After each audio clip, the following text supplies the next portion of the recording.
Mi nombre es Beatriz Herrera, tengo 60 años, y esta es la historia de cómo descubrí que mi hermana menor había estado planeando robarme la herencia de nuestros padres durante más de una década. Buenos días, queridos. Me llamo Beatriz Herrera, soy de Córdoba, Argentina, tengo 60 años, y durante toda mi vida creí que tenía una hermana que me amaba y me respetaba.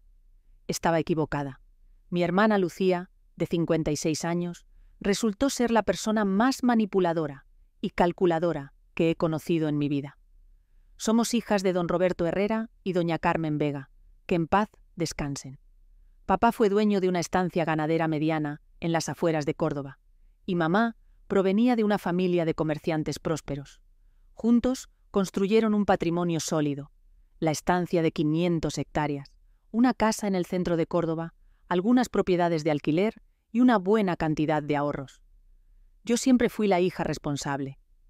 Desde los 18 años me quedé ayudando a papá con la estancia, aprendí el negocio ganadero, me casé con Miguel, un veterinario de la zona, y tuvimos 2 hijos, Tomás y Gabriela. Vivíamos en la estancia, cuidando a nuestros padres conforme envejecían, manejando el día a día del campo, siendo la familia presente y constante. Lucía, en cambio, siempre fue la rebelde. A los 20 años se fue a Buenos Aires a buscar su destino. Estudió diseño gráfico, trabajó en agencias de publicidad, se casó con un porteño llamado Federico y solo venía a visitarnos en Navidad y cumpleaños. Siempre fue la hija a la artística, la que vivía la vida moderna, la que había salido del pueblo. Durante 30 años, Miguel y yo fuimos quienes cuidamos a papá y mamá. Cuando papá tuvo el primer infarto hasta los 75 años, nosotros estuvimos ahí. Cuando mamá desarrolló Alzheimer a los 78, nosotros la cuidamos día y noche durante 5 años hasta que murió. Cuando papá quedó viudo y deprimido, nosotros fuimos su apoyo hasta que falleció 2 años después. Lucía venía de vez en cuando, siempre con excusas. No puedo quedarme mucho porque tengo trabajo. Buenos Aires está muy lejos. ¿Federico no puede viajar? Pero eso sí, siempre llegaba con regalos caros, hablando de sus proyectos exitosos, contando historias de su vida cosmopolita. Cuando murió papá hace 3 años, yo naturalmente asumí que heredaríamos todo a partes iguales, pero que yo continuaría manejando la estancia porque era quien sabía del negocio. Lucía nunca había mostrado interés en el campo, siempre decía que era muy rústico para ella. El testamento de papá efectivamente dividía todo en partes iguales entre las dos, pero había una cláusula especial. La estancia no se podía vender por 10 años, y mientras tanto, yo tendría la administración completa. Esta cláusula tenía sentido porque papá sabía que yo era quien entendía el negocio y quien podía mantener la productividad de la tierra. Lucía pareció aceptar esto sin problemas. Total, Beatriz, vos sabes del campo y yo no tengo tiempo para esas cosas. Manéjalo como quieras, y cuando se pueda vender, dividimos todo. Me pareció razonable y justo. Pero hace 6 meses empecé a notar cosas extrañas. Lucía comenzó a visitarnos más seguido, siempre con Federico. Decía que quería reconectarse con sus raíces, que extrañaba el campo, que quería que sus hijos, que ya son adultos, conocieran mejor la estancia familiar. Al principio me alegró. Pensé que, después de años de vivir en la ciudad, Lucía finalmente valoraba lo que habíamos construido como familia. Pero pronto me di cuenta de que algo más estaba pasando. Durante sus visitas, Lucía hacía preguntas muy específicas sobre el manejo de la estancia, sobre los contratos con los compradores de ganado, sobre las cuentas bancarias, sobre las escrituras de las propiedades. Decía que era por curiosidad, que quería entender mejor el negocio familiar. También notaba que Federico tomaba muchas fotos, no solo del paisaje, sino de los corrales, de los alambrados, de la casa, de los galpones. Cuando le pregunté por qué, me dijo que estaba documentando la historia familiar para hacer un álbum. Pero la señal de alarma más grande llegó cuando descubrí que Lucía había estado hablando con algunos de nuestros peones y vecinos, preguntando sobre la productividad de la estancia, sobre los precios de la tierra en la zona, sobre posibles compradores interesados. ¿Por qué andas preguntando esas cosas?, le dije una tarde. Ay, Beatriz, no seas paranoica. Solo quiero estar informada sobre nuestro patrimonio familiar. Pero mi instinto me decía que algo no cuadraba. Y tenía razón. Lo que descubrí después me hizo entender que mi hermana menor había estado jugando un juego muy largo y muy peligroso, y yo había sido su víctima perfecta durante años. A veces la verdad llega de la manera más inesperada, y cuando llega, destruye todo lo que creías saber sobre las personas que más amas. El descubrimiento que cambió mi vida para siempre llegó de manera completamente accidental. Era un martes por la tarde. Lucía y Federico habían venido a pasar el fin de semana y se habían quedado hasta el lunes. El martes, mientras limpiaba la habitación de huéspedes donde se habían hospedado, encontré algo que Federico había olvidado: una carpeta con documentos. Mi primer instinto fue llamarlo para decirle que había olvidado sus papeles, pero la curiosidad pudo más. La carpeta no estaba cerrada, y cuando la abrí para ver si tenía algún dato de contacto, lo que vi me dejó sin respiración. Adentro había mapas detallados de nuestra estancia, con mediciones precisas de cada lote, anotaciones sobre la calidad del suelo, cálculos de la capacidad ganadera y, lo más impactante, tasaciones profesionales de toda la propiedad. Pero no eran tasaciones recientes. Las fechas mostraban que habían sido hechas durante los últimos 2 años, durante las visitas familiares de Lucía. También había fotografías aéreas de la estancia que claramente habían sido tomadas con un drone, no con el celular como yo había pensado. Había documentos de empresas inmobiliarias de Córdoba, con análisis de mercado sobre tierras ganaderas en nuestra zona. Y lo más escalofriante, había un plan de desarrollo urbano que mostraba cómo convertir nuestra estancia en un barrio privado de lujo. Pero eso no era todo. En la carpeta había también copias de documentos legales que yo no había visto nunca. Contratos, poderes notariales y algo que me heló la sangre. Un estudio legal sobre cómo anular la cláusula del testamento de papá que impedía vender la estancia por 10 años. El informe legal era muy técnico, pero la conclusión era clara. Si se podía demostrar que la administración de la estancia era incompetente o perjudicial para los intereses de los herederos, un juez podría anular la cláusula de protección y autorizar la venta inmediata. Mis manos temblaban mientras leía. Mi hermana no había estado reconectándose con sus raíces. Había estado evaluando nuestro patrimonio familiar como si fuera una inversión, planeando cómo forzar la venta de la estancia que papá había querido proteger. Pero lo peor estaba por venir. En el fondo de la carpeta había una serie de emails impresos entre Lucía y Federico, y lo que leí me rompió el corazón. En uno de los emails, fechado 6 meses atrás, Lucía le escribía a Federico: «Ya confirmé con el abogado que si demostramos que Beatriz no está manejando bien la estancia, podemos forzar la venta. Con los precios de la tierra como están ahora, estamos hablando de al menos 15 millones de pesos por mi parte. Suficiente para comprar el departamento en Puerto Madero que queremos». En otro email, Federico le respondía: «Perfecto. Las fotos y mediciones que tomé van a servir para el plan de desarrollo. Mi contacto en la inmobiliaria dice que con esta ubicación y este tamaño es perfecta para un country. Solo necesitamos sacar a Beatriz del medio. Sacar a Beatriz del medio». Mi propia hermana hablaba de mí como si fuera un obstáculo que había que remover. Pero el email que más me dolió fue uno donde Lucía escribía: «Lo más fácil va a ser demostrar que Beatriz es incompetente. Ella nunca estudió administración, no tiene títulos universitarios, maneja todo a la antigua. Con un buen abogado, podemos argumentar que está desaprovechando el potencial económico de la herencia familiar». Ahí entendí todo. Durante años, Lucía había estado jugando el papel de la hermana desinteresada en el campo, cuando en realidad había estado esperando pacientemente el momento de reclamar su parte y forzar la venta. Sus visitas recientes no eran nostalgia familiar, eran misiones de reconnaissance, para evaluar exactamente qué tenía que hacer para apoderarse de la mitad del patrimonio.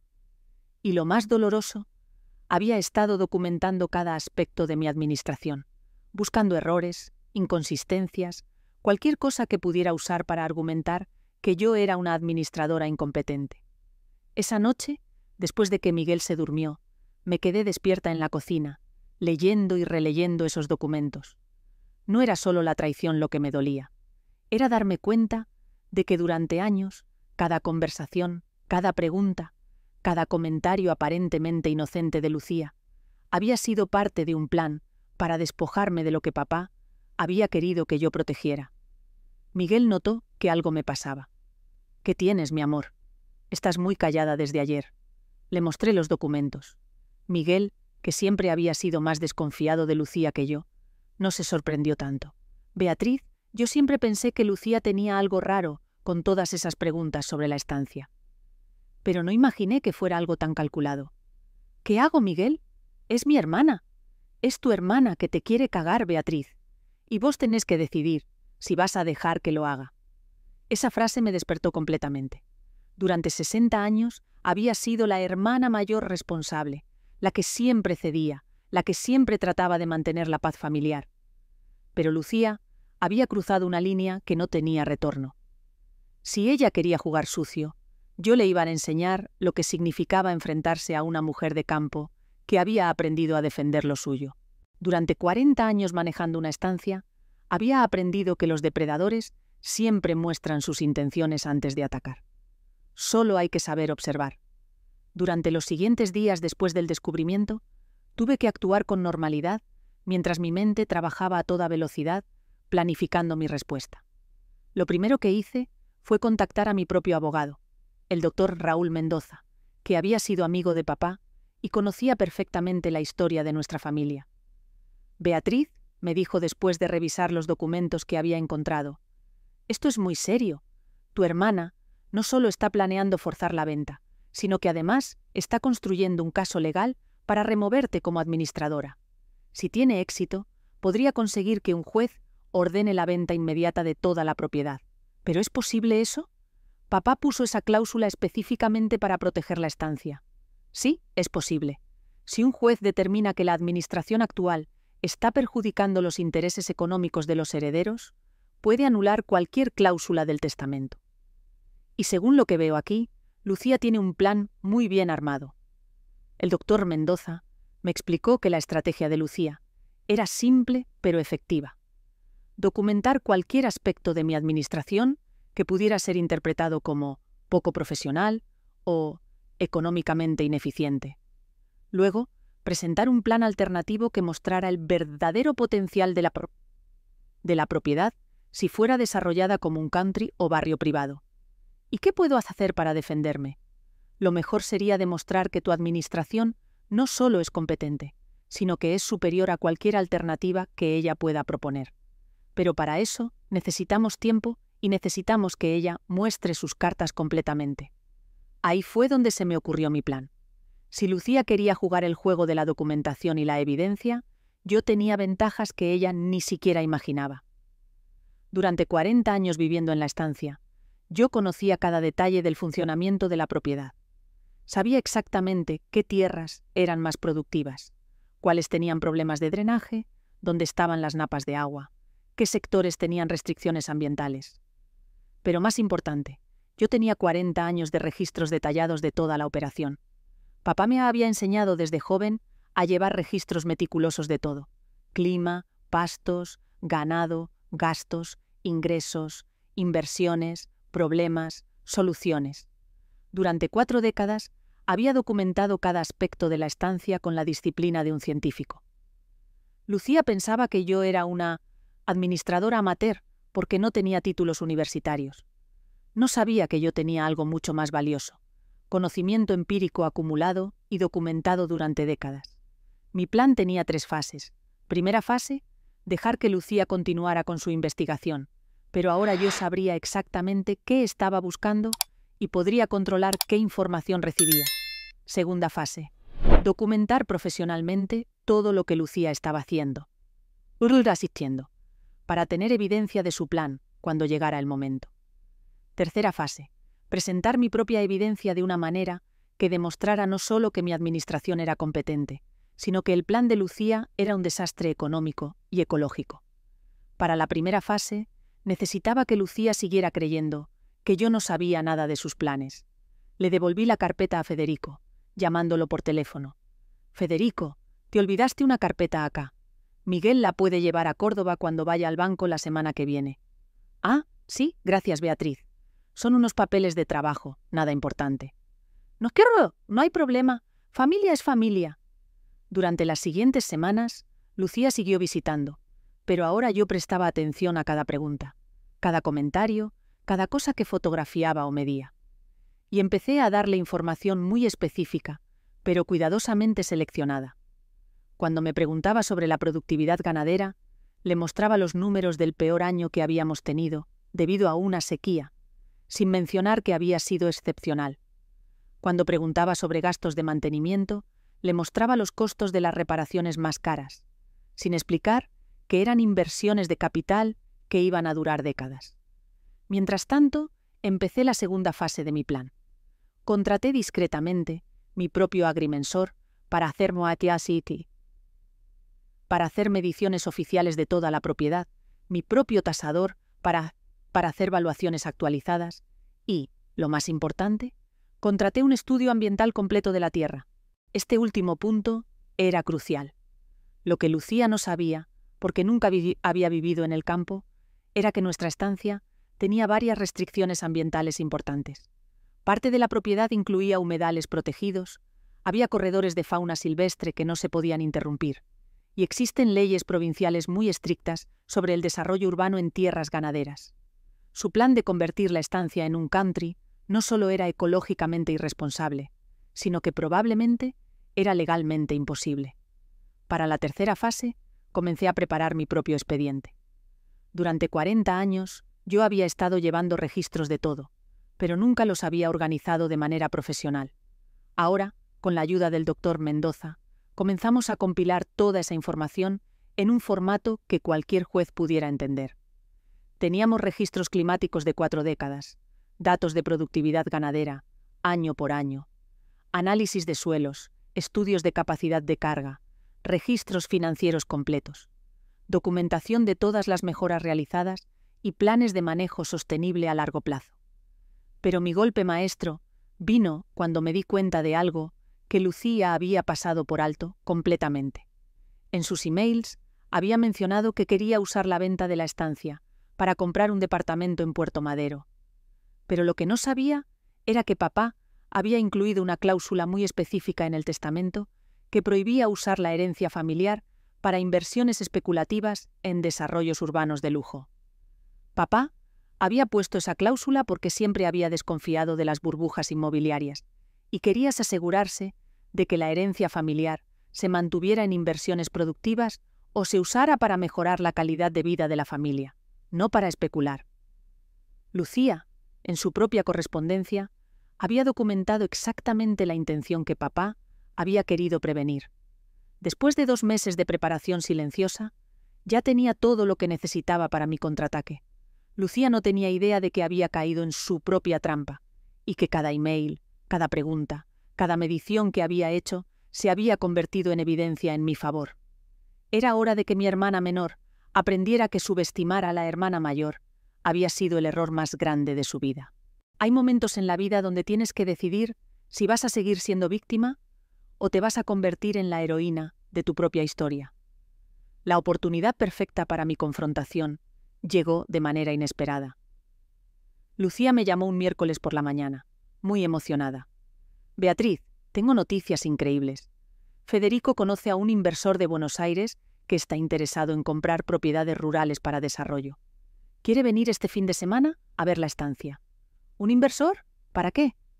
«Ay, Beatriz, no seas ingenua.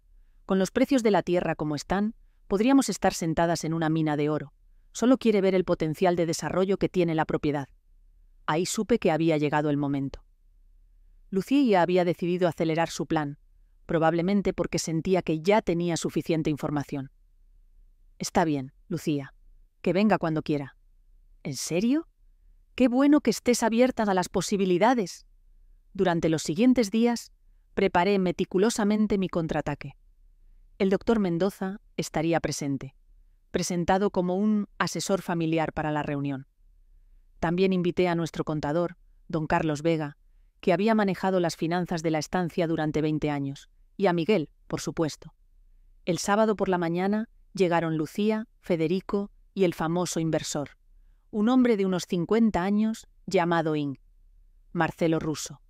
Lucía estaba radiante, claramente sintiendo que su plan estaba funcionando hasta la perfección. «Beatriz», me dijo Lucía, «te presento a Marcelo. Él desarrolla countries y barrios privados en toda la provincia». Marcelo era exactamente lo que había esperado. Uno de esos desarrollistas urbanos que ven en cada campo una oportunidad de hacer condominios. Llegó con una carpeta llena de renders y planes. Claramente, ya había estado trabajando con Federico en el proyecto. «Señora Beatriz», me dijo Marcelo, «su hermana me ha contado maravillas de esta propiedad. Por la ubicación y el tamaño, tiene un potencial de desarrollo extraordinario». La reunión comenzó en el comedor de casa, con Marcelo desplegando sus planos sobre la mesa. Sus ojos brillaban mientras explicaba cómo podría convertir nuestra estancia en un barrio privado de 200 lotes, con clubhouse, cancha de golf y todas las amenidades de lujo. Con una inversión inicial de 50 millones de pesos, explicaba, podríamos desarrollar esto en 3 fases. Las proyecciones conservadoras muestran una ganancia neta de 300 millones en 5 años.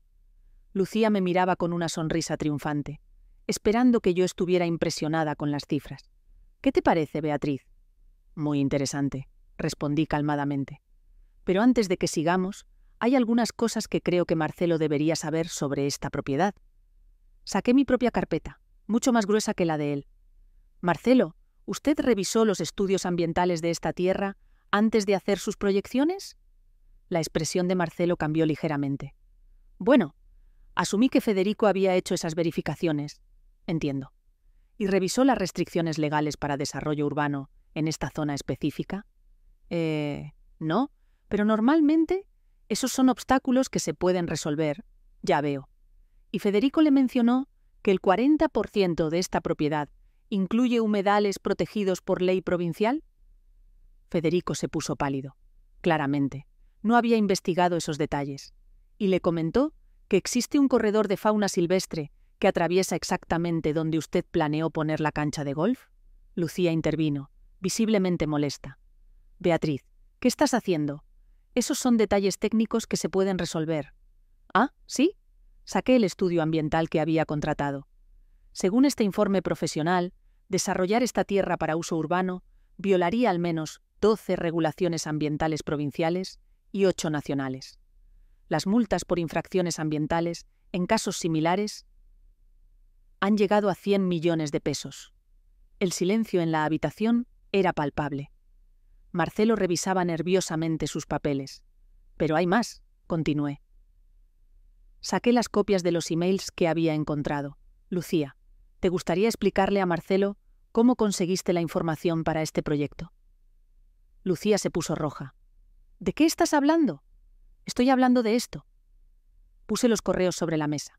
Correspondencia donde planifican cómo sacar a Beatriz del medio para forzar la venta de una propiedad que, según el testamento de nuestro padre, no se puede vender por 10 años. Federico trató de defenderse. «¿Esos emails están fuera de contexto?» «¿En serio?» Saqué más documentos. «¿Y esto también está fuera de contexto?» Mostré las fotografías que habían tomado con drone, las mediciones clandestinas, el análisis legal sobre cómo anular la cláusula del testamento. Marcelo se levantó de su silla. «Señores, creo que hay algunos malentendidos familiares que necesitan resolver antes de continuar con cualquier discusión comercial». «Exactamente», dije. «Pero antes de que se vaya, Marcelo, me gustaría mostrarle una cosa más». Saqué mi carpeta final, 40 años de registros de productividad de la estancia. Esta propiedad genera actualmente 8 millones de pesos netos por año a través de la ganadería sostenible.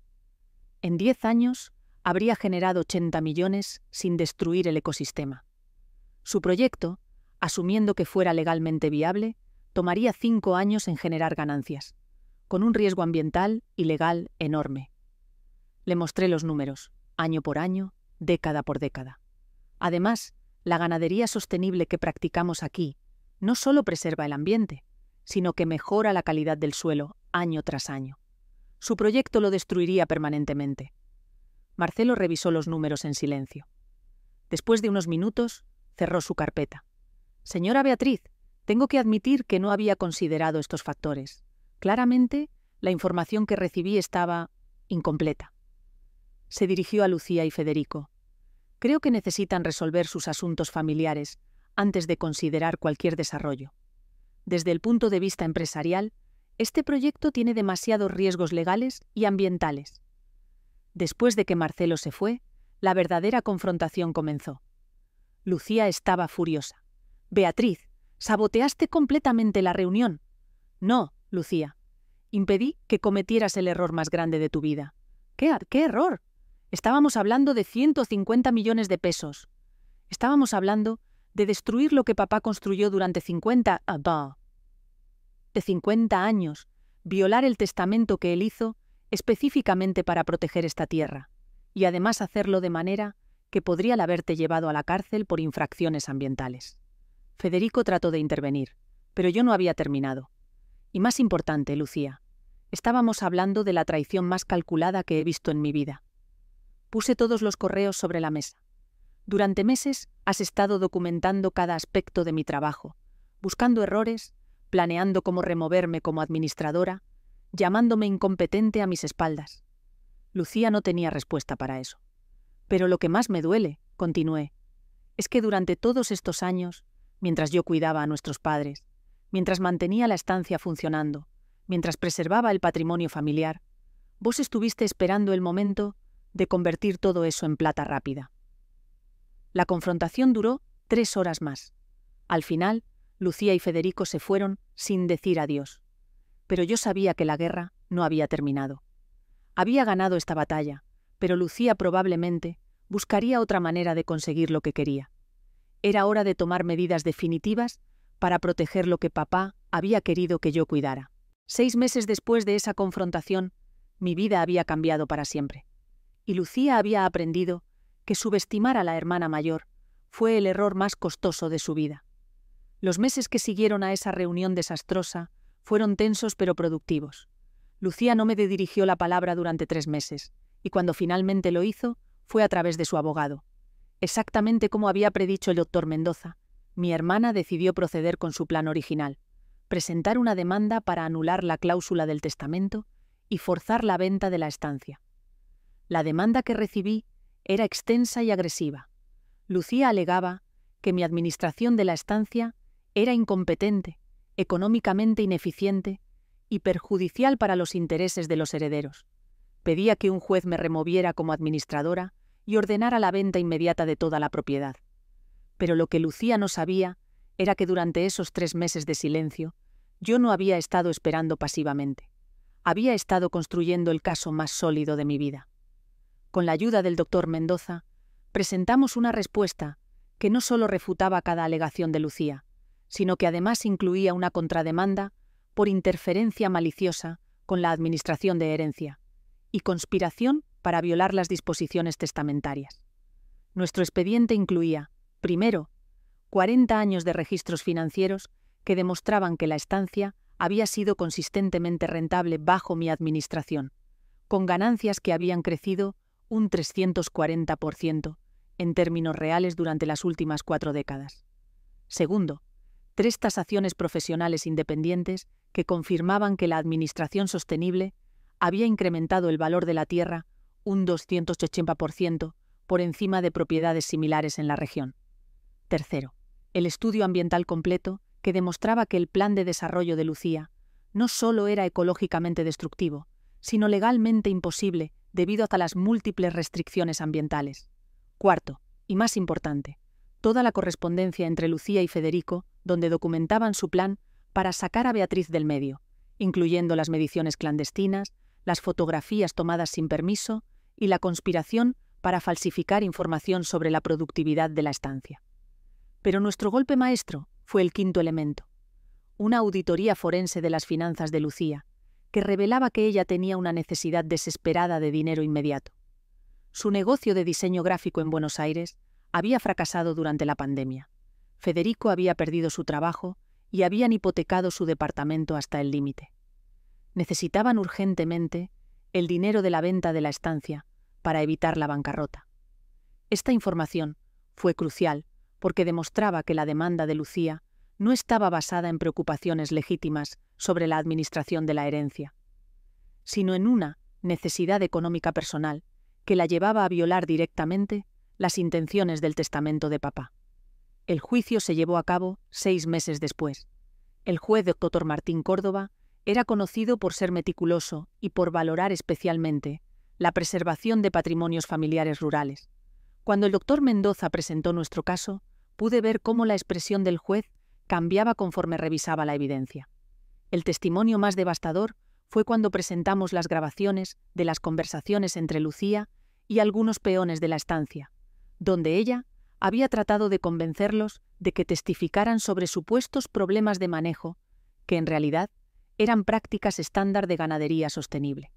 «Señoría», explicó el doctor Mendoza, «la demandante no solo ha malinterpretado sistemáticamente las prácticas administrativas de la señora Beatriz, sino que además han intentado manipular a testigos para crear una narrativa falsa sobre incompetencia que simplemente no existe en la realidad».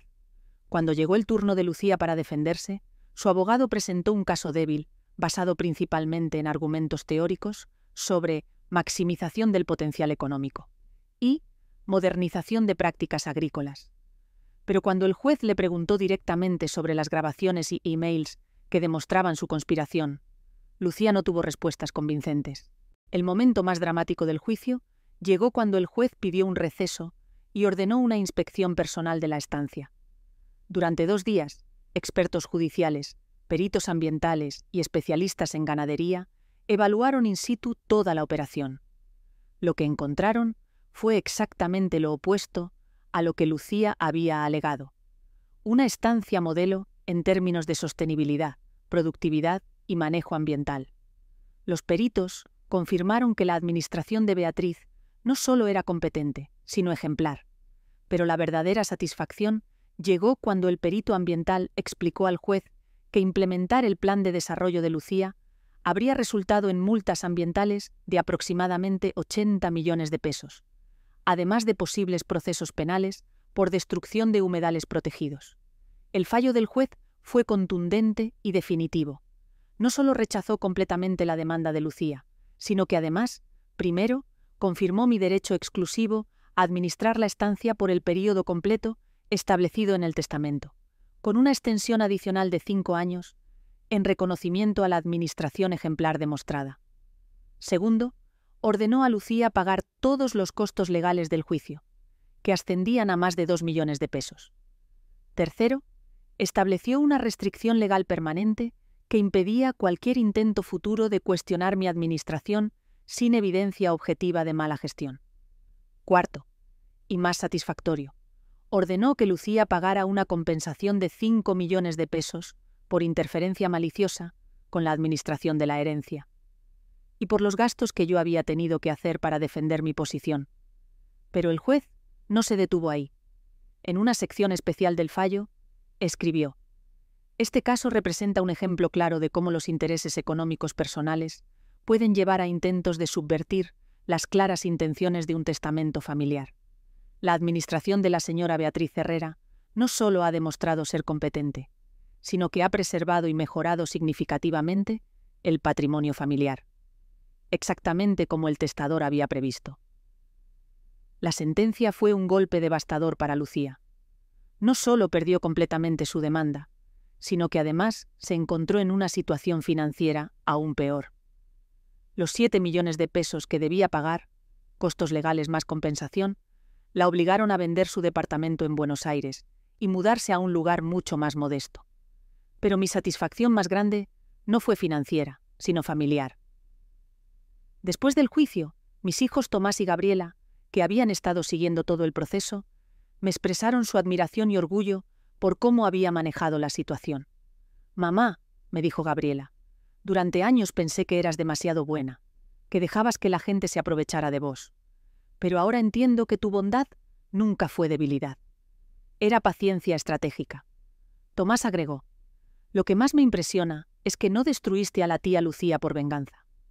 La destruiste para proteger lo que el abuelo quería preservar. Hay una diferencia. Un año después del juicio, Lucía intentó acercarse nuevamente.